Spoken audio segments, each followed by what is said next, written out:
माझ्या आज्याला 400 एकर जमीन, बापाला 90, बापानं मला 25 दिलं, 25ची झाली 15, अजून तर लगीन व्हायचंय. लग्न झाल्यावर जर 3 लेकरं झाले तर 5-5 येईल, मग त्यांना पुन्हा मग 3 झाले तर 1.25 एकर येईल. आणि मग येतो का पाटील खुरपायला म्हणतील लोक, मग तवा कसं होईल रे बाबा.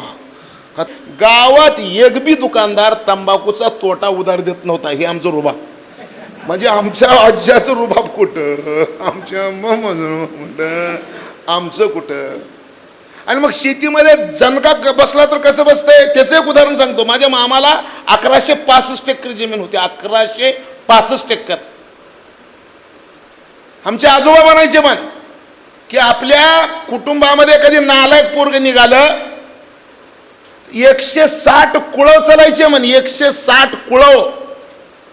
तर आमचे आजी म्हणायचे म्हण, अरे घरात जे लोखंड आहे ते लोखंड जर इकून खाल्लं तर एक पिढी जाईल. म्हणले एवढं श्रीमंत आपण. परंतु त्या घराची मी वाताहत बघितली. ते माझा मामा मरताना ती फास्ट चालायला 1 गुंठा जमीन बी ताब्यात नव्हती. ही गोष्टी आमच्या म्हणजे मनावर बिंबलेल्या होत्या.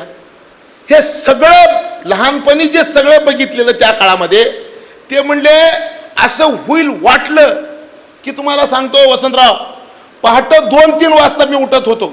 माझं गावाच्या जवळ शेत होतं, तिथंच माझं कोटा होता. कोट्यातच झोपतो तो बैलाच्या जवळ.